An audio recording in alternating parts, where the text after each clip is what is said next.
kembali Bapak Ibu Saudara yang terkasih. Sekali lagi izinkan saya menyapa Bapak Ibu semua dengan mengucapkan selamat hari Paskah. Amin.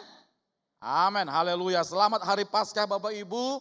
Jadi saya sangat bersuka cita kembali Tuhan izinkan berada di kota Madiun, salah satu kota yang luar biasa. Dan ini adalah kali kedua untuk saya ada di tempat ini. Dan kalau ada di antara Bapak Ibu yang kemarin belum sempat mendengar perkenalan saya mulai hari Jumat, kemudian tadi pagi, dan pada sore hari ini saya akan ambil waktu singkat untuk memperkenalkan diri saya. Nama saya Pendeta Jani Lewi, saya berasal dari Yogyakarta, menjadi gembala sidang dari sebuah gereja yaitu Gereja GTCC Yogyakarta. Saya punya 5 orang anak, kemudian 1 istri, dan saya juga seorang dosen mengajar di satu kampus di Yogyakarta yaitu kampus STTII. Nah, Bapak Ibu Saudara yang terkasih, saya mau pada hari ini kan setelah ini kita masuk pada fase yang berbeda Bapak Ibu. Setelah Paskah, maka kita menanti janji yang Yesus sampaikan kepada murid-murid dan kepada seluruh orang percaya, yaitu dia akan memberikan seorang penolong bagi kita. Yesus tahu bahwa kita butuh penolong, dan penolongnya bukan penolong yang standar, bukan penolong yang punya batasan, tetapi dia penolong yang luar biasa. Namanya adalah Roh Kudus, Holy Spirit, Parakletos. Nah, setelah itu kita akan memasuki fase yang baru di mana pencurahan Roh Kudus sedang dalam masa dinantikan yang akan menghasilkan sebuah terobosan baru yang melahirkan gereja-gereja, dan kita sedang memasuki fase itu Bapak Ibu. Nah, sebelum kita melangkah ke sana, maka di penghujung Paskah ini saya ingin membawa Bapak Ibu belajar tentang satu bagian firman Tuhan yang saya beri judul di jalan kemenangannya. Di jalan kemenangannya. Nah, hari ini teks kita fokuskan untuk belajar tentang 2 Korintus. Biasanya kalau saya berkhotbah teksnya pendek-pendek Bapak Ibu ya. Kita buka Alkitab kita, 2 Korintus pasal yang kedua, mulai ayat yang ke-12 sampai ayat yang ke-14. Dari kemarin itu khotbah saya hanya 1 atau 2, 3 ayat Bapak Ibu ya. Jadi tenang saja. Mulai ayat yang ke-12, 2 Korintus. Ya. Saya bacakan bagian firman Tuhan ini bagi kita. Ketika aku tiba di Troas untuk memberitakan Injil Kristus, aku dapati bahwa Tuhan telah membuka jalan untuk pekerjaan di sana.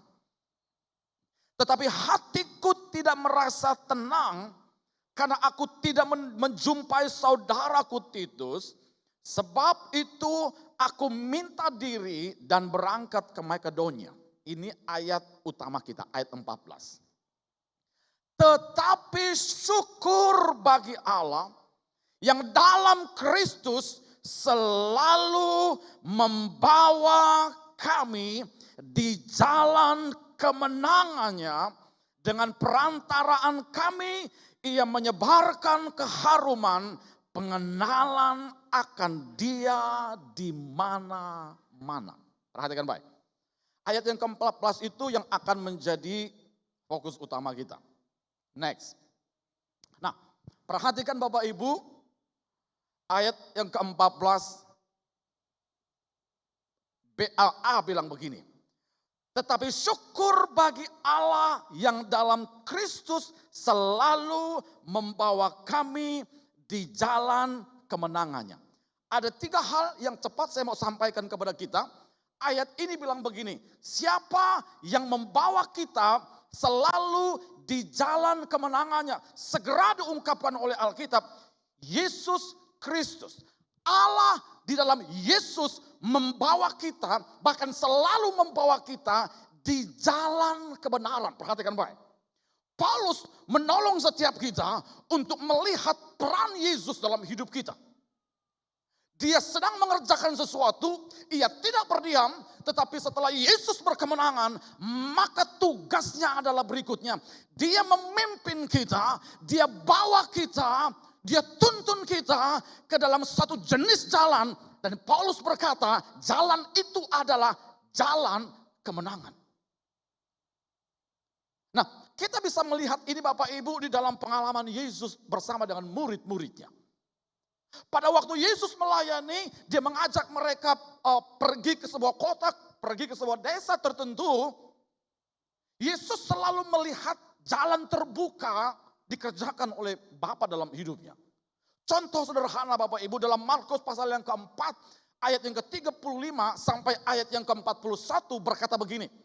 Yesus berkata kepada murid-muridnya, marilah kita menyeberang.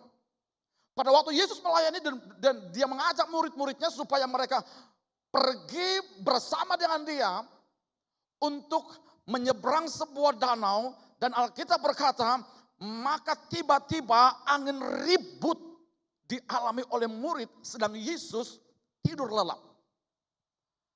Singkat cerita pada waktu Yesus mengajak mereka pikir bahwa bersama dengan Yesus itu nggak ada cobaan. Ada cobaan, ada tantangan, tetapi ini dengar baik. Yesus selalu membawa kita bukan pada jalan yang baik-baik saja. Kemungkinan jalannya sukaria, kemungkinan jalannya bisa membuat kita merasa shock ya, bisa merasa putus asa benar. Seperti Petrus dan rekan-rekannya di tengah-tengah lautan, mereka berjuang luar biasa. Sebenarnya Yesus yang paling bertanggung jawab karena dia mengajak mereka. Tetapi dengar ini baik. Selama kita berjalan bersama dengan Yesus, maka Allah menjamin jalan kita pasti di jalan kemenangan. Yang setuju katakan amin. Pasti Bapak Ibu. Setelah itu murid-murid sibuk, mereka putus asa, kemudian mereka teringat sama Yesus, kemudian mereka bangunkan dan Alkitab berkata, Yesus bangun dan berkata, diam, tenanglah. Tidak lama setelah itu, satu pasal berikutnya, tetap dalam kitab Markus. Pasal berikutnya yaitu pasal yang kelima. Yesus kembali berkata kepada mereka, ayo kita menyeberang, ayo ikut aku. Setelah peristiwa 5.000 orang diberi makan. Setelah itu Bapak Ibu, mereka kembali mengalami hal yang sama. Tapi dahsyatnya sudah beda. Tadi Yesus bersama dengan mereka di kapal masih amanlah secara psikologi. Ada gurunya, ada Yesus yang bisa membuat mujizat dalam hidup mereka. Tapi Yesus berkata, ayo pergi. Kemudian pada waktu mereka mulai masuk ke kapal, Yesus berkata, kamu pergi dulu, aku tak berdoa sek. Kemudian mereka terus berjalan, bahkan Alkitab berkata pada jam 3 malam, mereka menghadapi badai sakal yang luar biasa. Di dalam pengalaman Petrus sebagai seorang nelayan, dia tidak pernah mengalami hal yang seperti itu. Itu pasti sesuatu yang jauh berbeda, sesuatu yang spesial yang Tuhan mau uji hidup mereka. Itu sebabnya mereka putus asa. Karena Yesus memerintahkan mereka untuk berada pada satu jalan yang ia mau mereka alami. Maka Yesus bertanggung jawab, dia datang, dia hampiri mereka di tengah-tengah badai sakal itu. Yesus yang tadinya dia hanya berkata, diam, sekarang dia berjalan di atas badai. Ini yang mau saya bilang sama kita. Selagi engkau bersama dengan Yesus, ada persoalan iya. Mungkin besok lebih besar, bulan depan, tahun depan lebih hebat, itu bukan persoalan. Selagi engkau berjalan bersama dengan Yesus, Alkitab berkata, Yesus membawa kita berjalan di jalan kemenangan. Yang menarik adalah kata ini Bapak Ibu. Tetapi syukur bagi Allah yang dalam Kristus selalu membawa. Nah itu dia. Yang kedua adalah berapa sering kita dibawa Kristus di jalan kemenangannya. Alkitab berkata selalu digunakan satu kata Yunani namanya adalah pantote. Kemudian ditambah lagi untuk meyakinkan kita bahwa Yesus itu nggak pernah tinggalkan hidup kita. Bahkan dia membawa kita berhadapan dengan satu jenis jalan yang dia rintis, yang ia mau kita mengenal dia, yang ia mau kita mengenal kemenangannya. Digunakan istilah satu, pantote, selalu. Itu lawan dari tidak pernah. Yang kedua, kata membawa digunakan dalam bentuk bahasa Yunani adalah present tense. Present tense itu menekankan tentang sebuah keadaan di mana Tuhan membawa kita sekarang, kemudian besok dia membawa kita lagi, kemudian besok dia membawa kita lagi. Dengan kata lain, tidak pernah Tuhan tidak membawa kita di jalan kemenangannya. Dia selalu membawa kita besok, tahun depan, sampai kapanpun Tuhan bertanggung jawab membawa kita di jalan kemenangannya. Ini yang luar biasa. Selama ini kita pikir bahwa Tuhan mencelakakan kita. No. Yang Tuhan rancang dalam hidup kita. Dia bawa kita, dia selalu membawa kita, terus menerus membawa kita di jalan kemenangannya. Yang terakhir, di jalan seperti apa Tuhan selalu membawa kita? Jawabannya sudah jelas. Jenisnya adalah dia membawa kita di jalan kemenangannya. Mazmur pasal 25 ayat yang 10 bilang begini Bapak Ibu. Segala jalan Tuhan adalah kasih, setia, dan kebenaran bagi mereka yang percaya kepada janji-janjinya. Jalan Tuhan itu adalah jalan kasih karunia. Jalan kebaikan, jalan yang membawa kita untuk mengalami kemenangan demi kemenangan. Nah, jadi Bapak Ibu singkatnya begini. Kita butuh jalan yang seperti ini. Kita perlu Yesus pimpin, kita perlu Yesus tuntun kita perlu Yesus menjamah keluarga kita, anak-anak kita, beri jalan bagi bisnis kita, beri jalan keluar bagi pekerjaan kita, beri jalan keluar bagi pelayanan kita. Yesus mau supaya kita semua berdiri pada jalan yang dipimpin oleh Tuhan. Nah, oleh karena itu pertanyaannya begini. Kalau kita semua butuh jalan Tuhan yang seperti ini, yang Dia selalu membawa kita, pertanyaannya bagaimana Ia bawa kita di jalan kemenangan? Bagaimana Ia bawa kita di jalan kemenangan? Nah, seperti biasanya Pak Jan itu khotbah nggak pernah meleset dari tiga poin. Jadi tunggu saja kalau sudah 3, ya begini aja sudah dadanya ya. Agak lega. Ya, yang pertama, bagaimana Tuhan membawa kita? Yang pertama, ini yang pertama. Dia buka pintu-pintu saat kita mendoakannya. Yesus buka pintu. Dia selalu buka pintu. Karena dia membawa kita dan cara dia membawa kita di jalan kemenangannya, maka dia buka pintu. LAI menerjemahkannya dia buka jalan. Di dalam bahasa aslinya bukan on his way, tetapi dia buka pintu, the door.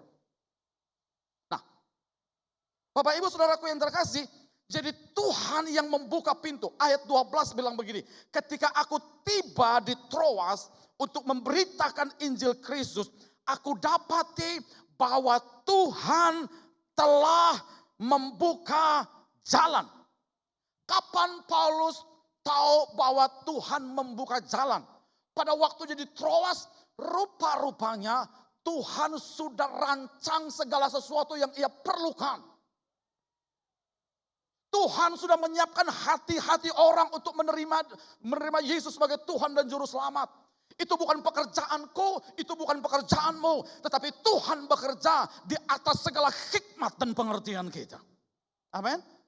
Itu sebabnya Bapak Ibu pada waktu dia pergi ke Troas, dia melihat Tuhan sudah buka pintu. Nah, bagaimana Tuhan bisa buka pintu dalam hidup kita? Maka dia buka pintu-pintu saat kita mendoakannya. Dari mana kita tahu saat kita mendoakannya? Kita harus balik teks 2 Korintus ini, kita harus melihat latar belakangnya itu di kitab Kisah Para Rasul.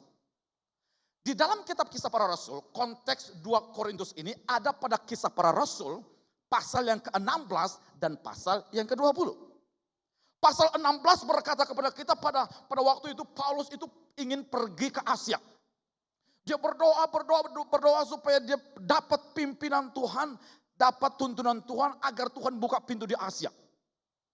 Kisah Rasul pasal 16 ayat yang ke-6 berkata, pada waktu dia berdoa begitu, tiba-tiba Roh Kudus berkata kepada dia dan Roh Allah mencegah dia. Paulus, jangan pergi ke Asia. Kemudian Paulus, dia ikut. Waktu dicegah, akhirnya dia ikut. Kata yang menarik ini adalah ini sesuatu yang penting sekali kita pahami. Kata mencegah itu bukan hanya jangan ya, no. Lebih keras daripada itu. Kenapa? Karena kita pikir, kita punya ide, kita punya gagasan, kita punya rancangan yang kita mau dorong-dorong dan kita berdoa Tuhan berkati rancanganku. Kemudian Paulus itu seperti kita juga, kemungkinan besar pada waktu dia dicegah, entah bagaimana caranya, mungkin levelnya agak sedikit soft di awal. Kemudian Paulus tampaknya lebih tertarik dengan dia pergi ke Asia. Itu sebabnya Lukas menggunakan satu kata yang keras. Roh Kudus mencegah dia. Mencegah itu seperti menghardik loh Bapak Ibu. Ada nuansa emosional. Ada nuansa keras. Bahkan ayat yang ke-7 berkata, bukan hanya Roh Kudus mencegah dia, digunakan kata yang sepadan, yaitu Roh Kudus tidak mengizinkan. Nah itu 2 kata yang menarik Bapak Ibu. Dia sudah berdoa, benar. Dia sudah minta Tuhan, benar. Dia punya gagasan, dia punya strategi, benar. Tetapi ini dengar baik, sehebat apapun, sepintar apapun, sebaik apapun, agenda, rencana yang kita mau kerjakan dalam hidup kita, penting sekali kita punya sikap seperti Paulus. Dia dengar-dengaran akan Roh Allah. Pada waktu dia mencoba mendesak, Roh Allah mencegah dia. Roh Allah tidak mengizinkan dia. Setelah itu Paulus tunduk di bawah otoritas Roh Allah. Saya juga dan saudara harus seperti itu. Kalau kita ingin melihat pintu-pintu Tuhan buka dalam hidup kita. Caranya adalah kita mendoakan sesuatu yang Tuhan taruh. Kita berdoa, kita bergumul, kita minta pimpinan Tuhan. Terlalu sombong orang percaya nggak berdoa. Itu bentuk kesombongan. Nggak usah orang bilang, oh saya hebat. Nggak usah. Kalau ada orang Kristen tidak berdoa, itu bentuk kesombongan. Kenapa? Dia nggak butuh Tuhan loh. Paulus dia berdoa. Dia minta. Tapi dengar ini baik. Setelah dia tunduk di bawah pimpinan Roh Allah. Ada satu peristiwa ajaib terjadi. Yang hasilnya jauh lebih besar. Hasilnya jauh lebih dahsyat. Ini yang kita mau ajarkan kepada jemaat. Kalau kita tunduk dan ikut cara Tuhan dalam hidup kita. Hasilnya ajaib dan luar biasa. Itu sebabnya Bapak Ibu. Gereja-gereja di Eropa itu adalah buah dari ketaatan Paulus pada waktu dia dicegah oleh Roh Allah, jangan masuk ke Asia dulu. Ia pergi ke Eropa. Itu sebabnya Eropa itu mayoritas Kristen sampai hari ini. Oleh karena buah ketaatan, seorang anak dan hamba Tuhan tunduk di bawah pimpinan Roh Allah.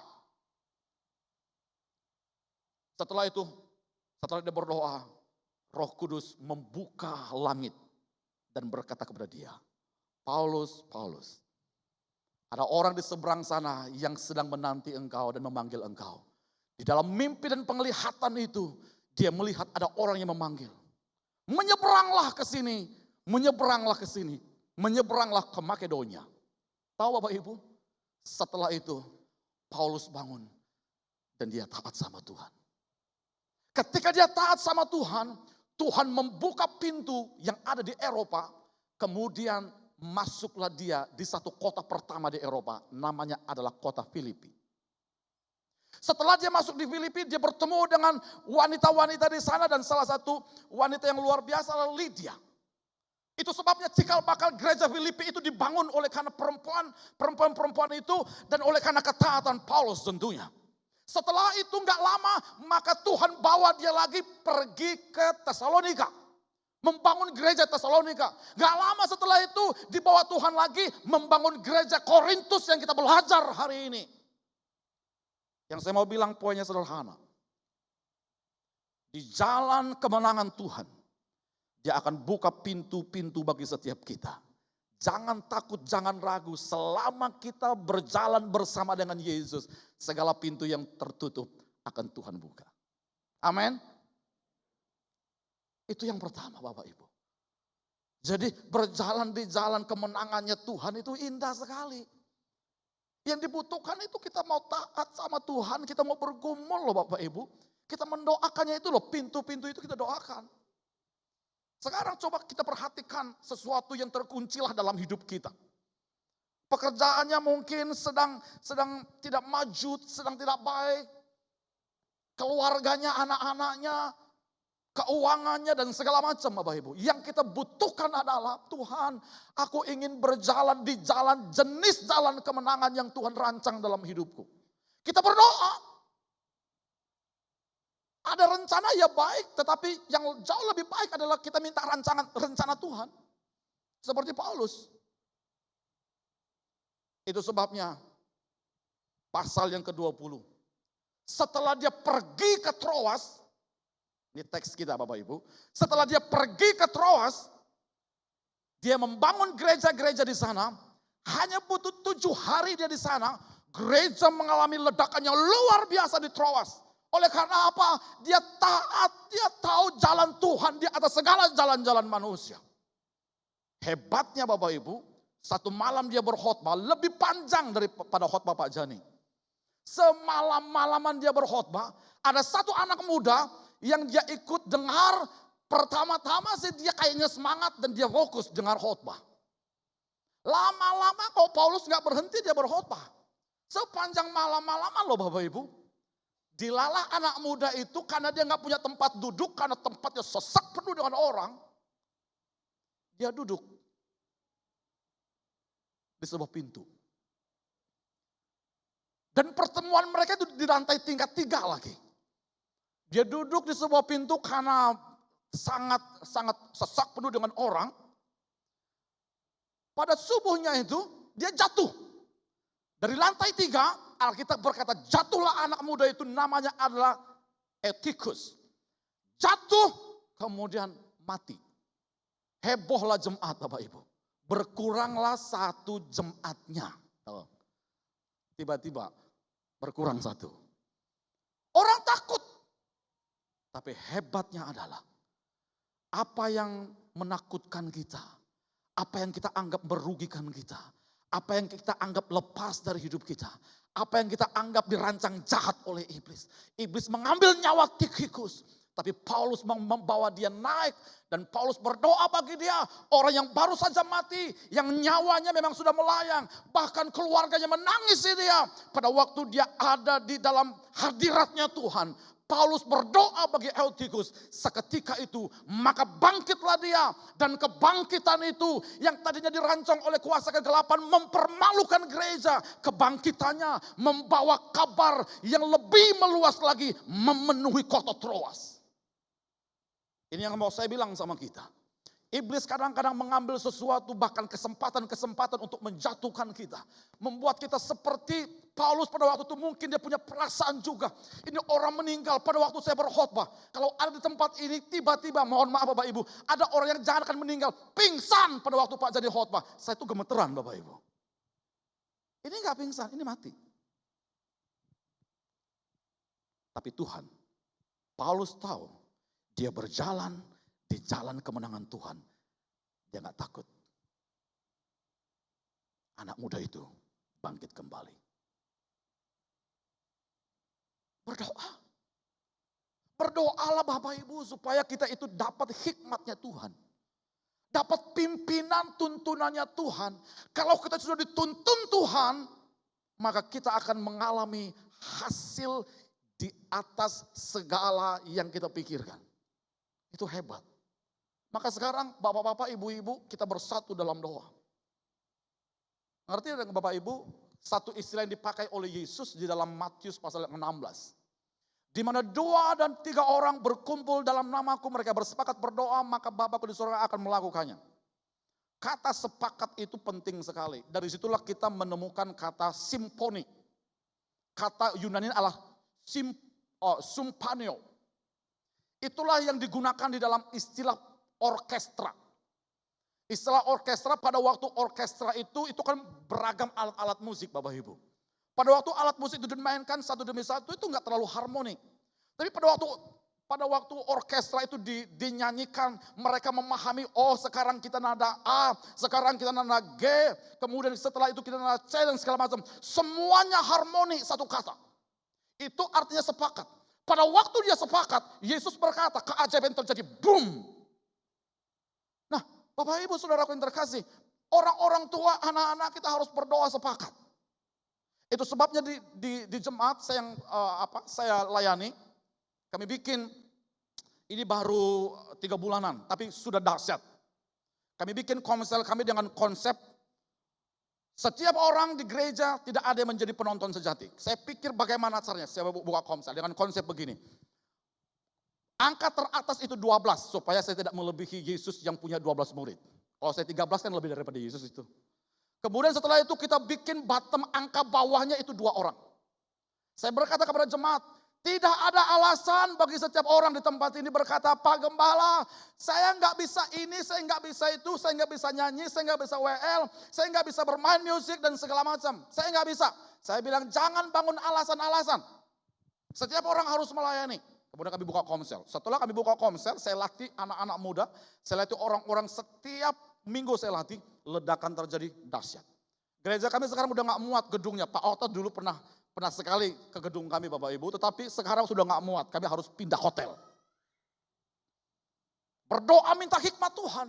Saya bergumul Tuhan seperti apa ini pandemi penguncian seperti ini. Benar-benar jemaat kami itu keluar dari Yogyakarta hanya tinggal 5-10%. Gereja-gereja di Jogja, hamba-hamba Tuhan di Jogja itu banyak nangis. Jemaat yang nggak ada, pemasukan yang nggak ada. Banyak gereja-gereja yang dulu nyawa-nyawa di hotel itu sudah tinggal nama. Saya minta hikmat sama Tuhan. Ya Tuhan kasih itu. Maka saya berkata kepada kita, nggak ada cara lain untuk kita melihat pintu Tuhan dibukakan. Kecuali kita berdoa. Nah, Wahyu pasal 3, luar biasa bilang begini. Wahyu pasal yang ketiga, ayat yang ke-7. Saya mau memberi konteks ini supaya kita pahaminya Bapak Ibu. Wahyu pasal 3, ada satu gereja namanya Philadelphia. Mereka sulit sekali, mereka mengalami keadaan-keadaan yang parah. Mereka jemaatnya sederhana. Dan pada masa itu memang masa-masa di mana gereja mengalami krisis. Tapi Tuhan bilang begini, pasal 3 yang ke-7. Dan tuliskanlah kepada malaikat di Philadelphia, inilah firman Tuhan yang kudus, yang benar, yang memegang kunci Daud. Apabila ia membuka, tidak ada yang dapat menutup. Apabila ia menutup, tidak ada yang dapat membuka. Aku tahu segala pekerjaanmu, lihatlah. Aku telah membuka pintu bagimu yang tidak dapat ditutup oleh seorang pun. Ada mungkin orang mengkhianati Bapak Ibu. Ada orang mungkin mengkondisikan bagaimana pekerjaanmu, bisnismu nggak maju. Ada orang mungkin sengaja dia mengirim guna-guna apalah, santetlah, apalah supaya pekerjaan Bapak Ibu nggak maju. Anakmu sakit, suami istrimu tengkar terus dan segala macam. Dengar ini baik. Selama engkau memandang Yesus yang telah menang, Yesus yang kudus, Yesus yang benar, Yesus yang memegang kunci Daud katanya. Selagi engkau memandang kepada dia, lihat seluruh pintu-pintu, pintu kesempatan, pintu berkat segala macam yang dicari manusia di bawah kolong langit ini, kuncinya di tangan Yesus. Maka fokus hidupmu bukan mengandalkan usahamu lagi. Kita perlu memandang Yesus, berserah kepada Yesus, mencari Yesus. Kita perlu berdoa karena Alkitab berkata, Dia yang pegang segala kunci dalam hidup kita. Yang kedua, kita semua pasti butuh jalan Tuhan di mana Dia membawa kita ke jalan kemenangan. Bagaimana Dia bawa kita? Itu yang pertama, Dia buka pintu. Yang kedua, Dia beri kekuatan saat kita membutuhkan. Itu yang kedua. Dia beri kekuatan. Tuhan tahu bahwa kita semua pasti mengalami masa-masa krisis. Dia tahu. Lihat itu buktinya. Paulus. Siapa Paulus? Paulus dia bertemu langsung dengan Yesus pada waktu dia berjalan di Damsyik. Kemudian Yesus berjumpa dan dia akhirnya mengalami sebuah perubahan hidup yang dahsyat.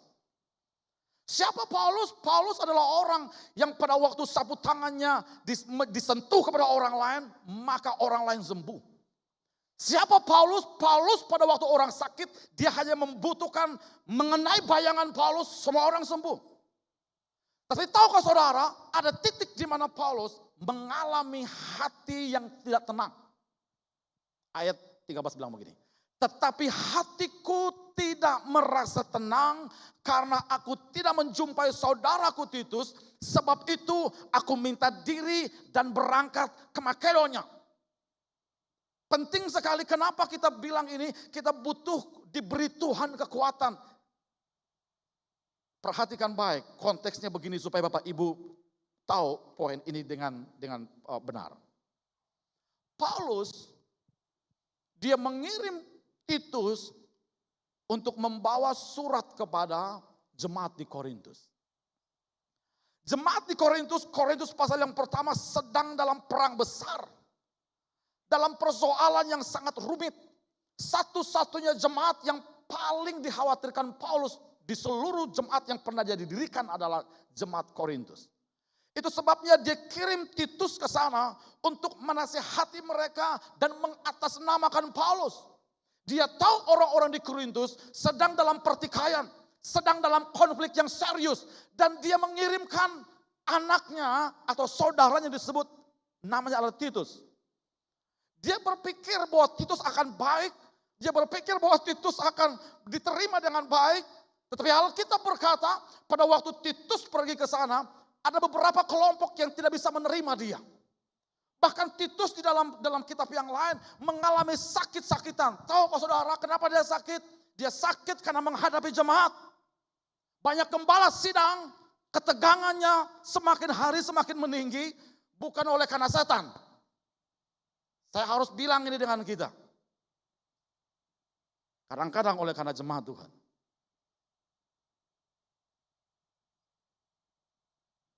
Pada waktu dia berharap bertemu dengan Titus di kota Troas, Titus tidak ada kabar. Kalau kita sekarang mah gampang. Saya tinggal telepon Pak Pendeta Okta di mana posisi, tahu saya. Lagi di Madiun kah, lagi di Surabaya kah, lagi di Cepu kah, lagi di mana, tahu. Pada masa itu enggak ada cara untuk kita mengetahui di mana posisi seseorang. Makanya digunakanlah istilah ini, hatiku tidak merasa tenang. Apa itu hatiku tidak merasa tenang? Ini penghalusan kata oleh LAI. Kata yang dipakai itu jauh lebih berat. Paulus mengalami kecemasan. Siapa di antara kita yang sering sakit lambung? Sering asam lambung? Mungkin beberapa bergumul dengan asam lambung. Jangan main-main Bapak Ibu. Asam lambung itu bisa membuat hidup kita susah sekali itu.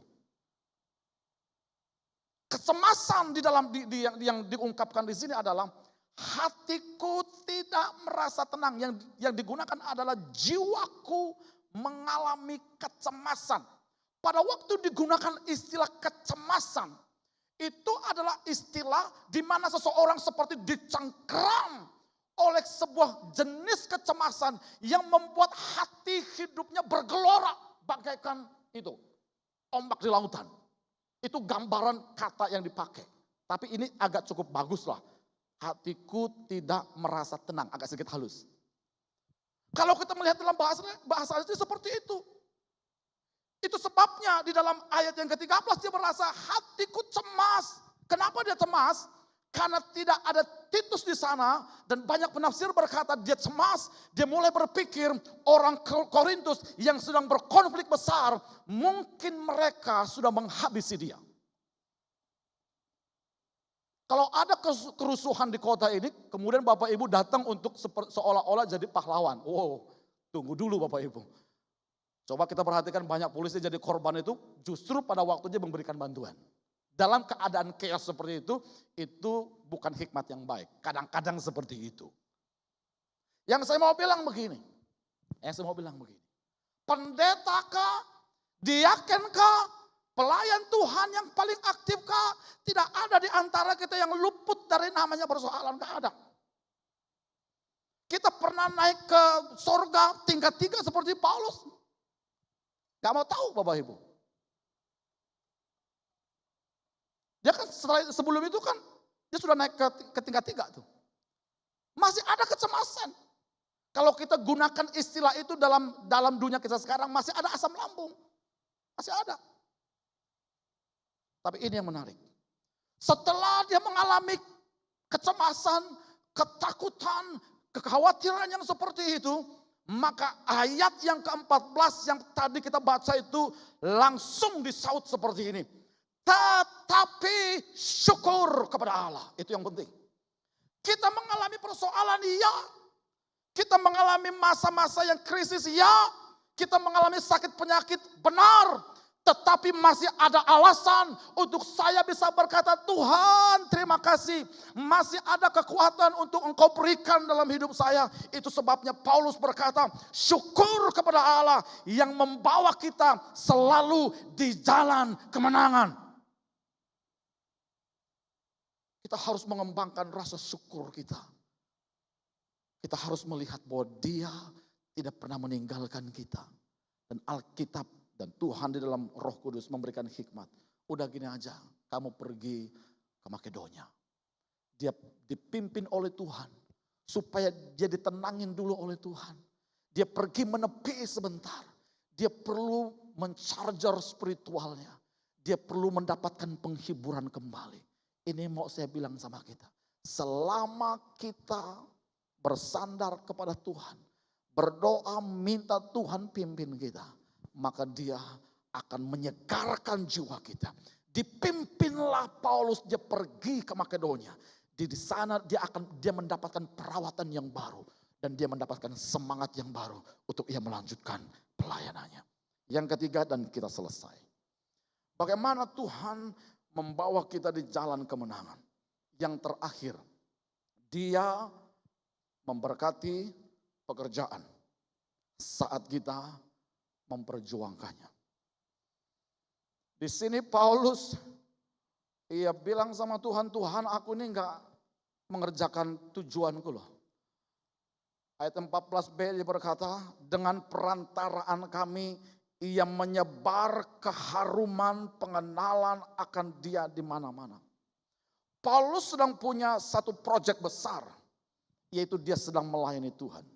Kalau dalam konteks kita orang awam yang bukan pelayan Tuhan, Tuhan berkati pekerjaan kita.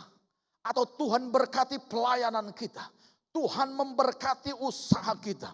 Tuhan memberkati sesuatu yang ada di tangan kita. Itu intinya. Nah, perhatikan baik. Next. Ada 3 hal yang saya mau bagi dan secara cepat dan kita selesai. Perhatikan baik. Dalam bagian ini ada 3 hal yang sangat penting yang ditekankan oleh Paulus. Yang pertama, dengan perantaraan kami. Dengan perantaraan kami. Apa artinya? Dengan perantaraan kami. Kalimat ini menekankan bahwa Tuhan mau pakai hidup kita. Dia mau menggunakan apapun keadaan kita. supaya kita semua dapat berpartisipasi di dalam kita memperluas Injil kebenaran dan pekerjaan Tuhan. Itu sebenarnya berkata, dengan perantaraan kami. Tuhan mau pakai setiap kita. Pada waktu Tuhan bawa kita ke jalan kemenangannya. Siapapun kita, bagaimanapun status kita, bagaimanapun capaian kita hari ini. Alkitab berkata dengan perantaraan kami. Artinya Tuhan mau pakai hidup saudara. Tuhan mau supaya kita menjadi mitranya dia. Perhatikan kalimat kedua. Ia menyebarkan keharuman pengenalan akan dia. Kita hanya alatnya Tuhan. Jangan lupa itu. Jangan jadi orang Kristen yang sombongnya sampai ke langit. Kita ini hanya seperti Paulus berkata, hanya perantara. Kita ini hanya alatnya Tuhan. Dan kemudian ayat ini berkata begini. Ia menyebarkan keharuman. Ia di situ siapa? Ia di situ Tuhan. Tuhan hanya mau menggunakan jane Lewi yang seperti ini nih.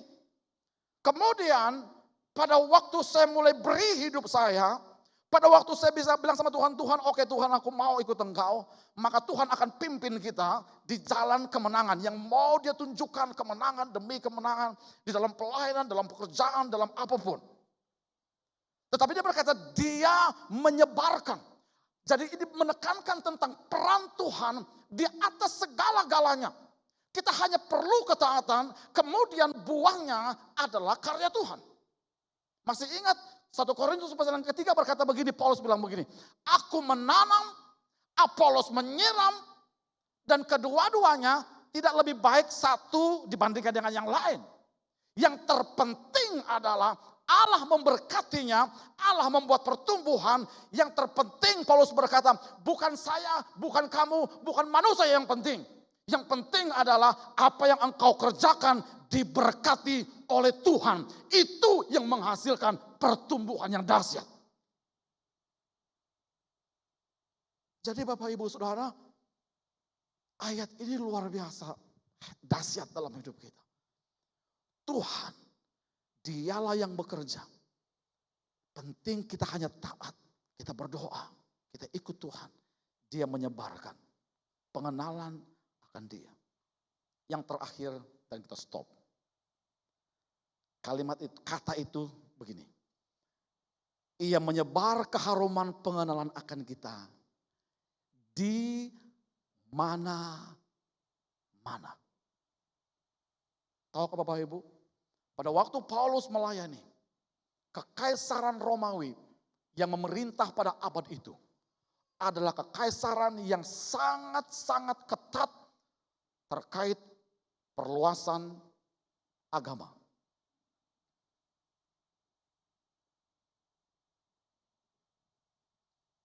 Apalagi yang diberitakan itu adalah seorang raja lain. Itu pasti menjadi oposisi para kaisar pada zaman itu. Itu sebabnya pada abad pertama banyak orang Kristen mati, banyak orang Kristen dibunuh, banyak orang Kristen menjadi obor. Tapi ingat ini baik. Injil Allah tidak bisa dibelenggu oleh apapun. Kalau Tuhan pakai hidup Anda, orang boleh menutup pintu. Pemerintah boleh menutup pintu. Kekuasaan-kekuasaan di sekitar kita boleh tutup pintu. Tapi Alkitab berkata, ia akan menyebarkan keharuman. Gak bisa dikunci. Keharumannya itu gak bisa dibelenggu. Yang namanya harum itu dia akan meluas, dia akan menyebar, dia akan bisa dirasakan oleh orang lain. Orang akan tahu mana keharuman dan mana yang tidak. Dan itu kerjaan Allah dalam hidup kita. Bahkan Paulus berkata, keharuman itu Allah kerjakan di mana-mana. Banyak orang mengalami keharuman Injil, mereka buka hatinya, mereka bertobat, mereka dipulihkan. Banyak juga orang merasa Injil bukan harum, Injil bukan berita baik, tetapi bagi mereka itu adalah berita yang membawa kehancuran. Ayat berikutnya kita bisa melihat hal demikian terjadi. Itu adalah bau kematian. bau neraka bagi orang lain, no problem. Tapi Paulus melihat Allah membuka pintu, dia menerobos, dia buat sesuatu, tidak ada jalan, dia buat jalan, tidak ada pintu, dia buat pintu. Bahkan Alkitab berkata di mana-mana dia bawa Injil sampai di kota Madiun. Ini pernyataan terakhir saya. Pada waktu engkau bersama dengan Yesus, setelah dia berkemenangan atas maut. Kalau maut saja kuasa yang paling ditakuti di bawah kolong langit ini sudah ditaklukkan oleh Yesus. Membawa kita, mengangkat kita, memberkati kita, memulihkan kita. Hal kecil bagi Tuhan. Tuhan itu tidak pernah tutup mata. Tuhan itu tidak tuli. Tuhan itu selalu memperhatikan kita. Masalahnya hanya pada waktu Tuhan. Saya undang jemaat. Mari kita bangkit berdiri. Dan kita berdoa.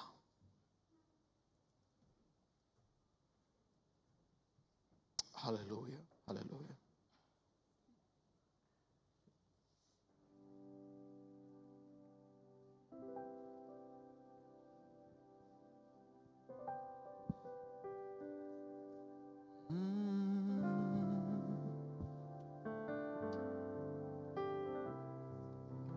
Haleluya.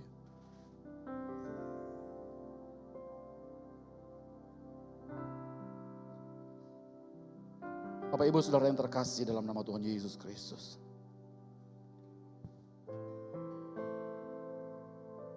Mungkin engkau sedang berjalan di jalan yang salah. Bukan jalan kemenangan.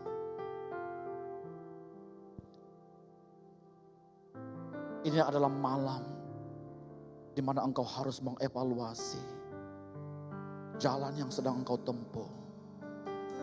Apakah itu jalan yang Tuhan mau engkau ada di sana atau tidak?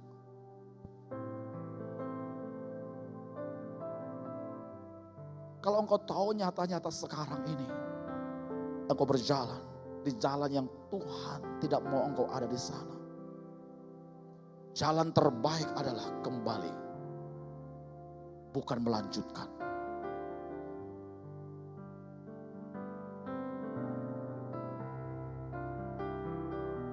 Ini kesempatan untuk engkau pilih satu jalan terbaik yang tidak pernah mengecewakan.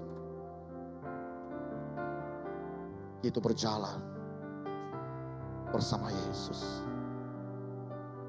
Jangan buat agenda di depan, kemudian minta Tuhan, Tuhan, ini agenda dan jalanku. Bukan itu caranya. Cara terbaik adalah rendah hati seperti Paulus. Sebenarnya penginjil yang luar biasa. Menanam gereja di mana-mana. Disertai dengan kuasa dan mujizat yang adikodrati. Tetapi ketika dia pergi ke sebuah jalan, dia pikir itu jalan yang Tuhan mau. Tiba-tiba Roh Kudus mengintervensi jalannya. Dan Roh Kudus berkata, no, jangan. Saya bisa memahami perasaan Paulus. Tapi yang terpenting, dia taat sama Tuhan. Hari ini,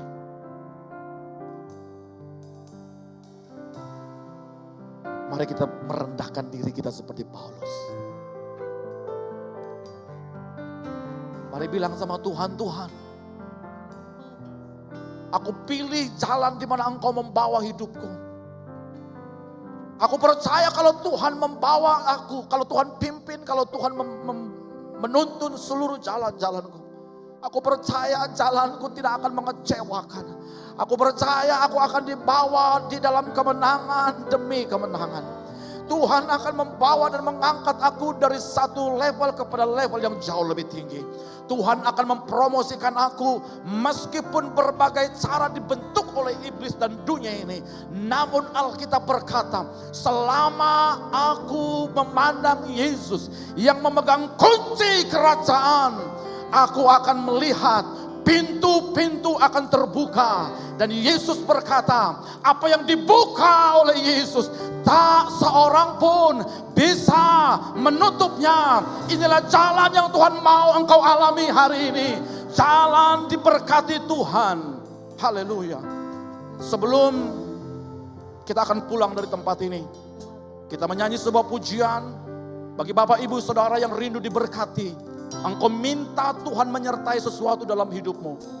Nanti saya akan berdoa bagi Bapak Ibu. Mari kita puji Tuhan, mari kita sembah Dia dengan pujian ini. Walau ku harus berjalan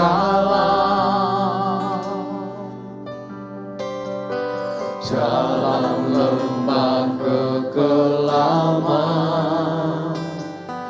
perlindungan-Mu, oh Tuhan, nyatalah bagi hidupku. Tiada pernah sedetikmu, tiada pernah sedetikku, tiada pernah kau tinggalkan, tiada pernah kau tinggalkan. Amin, haleluya. Sungguh mulia dan sempurna, hanya Kaulah yang disembah. Yesus Engkau juru selamatku. Amin.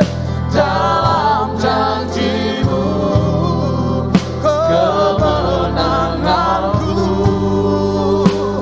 selamanya kan ku nyatakan besar setiamu, besar setiamu Tuhan di hidupku. Yesus Engkau juru selamatku. Amin. Dalam janji-Mu ada kemenangan kami. Oh, selamanya kan ku nyatakan besar setiamu Tuhan. Oh, besar setiamu,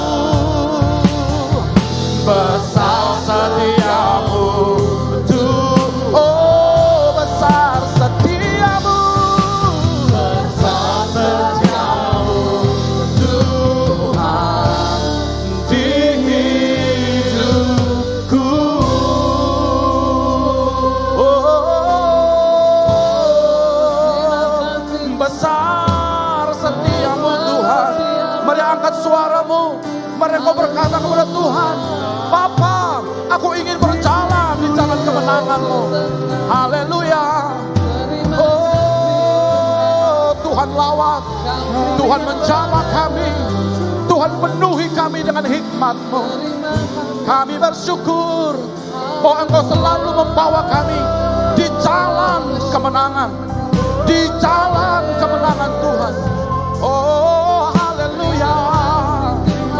Oh, kami berterima kasih sebab jalan Tuhan, jalan kasih setia, jalan keajaiban, jalan mujizat. Pintu-pintu Tuhan buka bagi setiap kami. Pintu-pintu Tuhan buka bagi pekerjaan kami. Oh, haleluya. Kami bersyukur, kami memuji nama-Mu. Oh, haleluya.